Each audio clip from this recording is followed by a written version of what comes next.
இப்போ 58, 57 மண்டலம் 4 அதே மாதிரி மண்டலம் 1, 2 எங்கள் நலச்சங்க கூட்டமைப்பில் 64 சங்கத்தில் உள்ள நபர்களுடைய பகிர்ந்தறிப்பு படி கிட்டத்தட்ட 70லேருந்து 78 கேஸ் கடந்த ஒரு வாரத்திலேருந்து 10 நாளுக்குள்ள தாம்பரத்தில் ஃபுல்லாக வந்துட்டு டெங்கு பாதிக்கப்பட்டிருக்கு. குறிப்பாக எனக்கே தூய்மை பணியாளர்களுக்கு தீபாவளிக்கு வந்துட்டு தூய்மை பணியாளர் கொடுக்க போகும்போது அங்கே கொசு கடிச்சிச்சு. அப்போவே நான் கேட்குறேன் அந்த சுகாதாரத்துறை அலுவலரை, எங்கே பார்த்தாலும் கொசு இருந்துட்டு தான் சார் இருக்குது அப்படின்னு அலட்சியமாக பதில் சொல்கிறாங்க.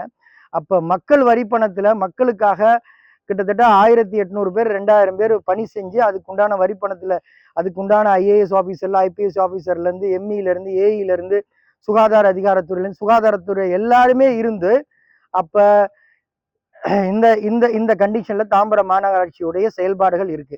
அப்ப பிளேட்டட் கவுண்ட் 26,000 இருக்கு.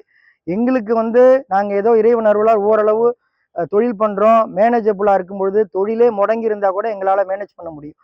ஏழை எளிய அடித்தட்டு மக்கள் அன்றாடம் கூலி வேலை செய்யறவங்க 1 மாசம் இந்த மாதிரி விழிப்புணர்வு இருக்குமா?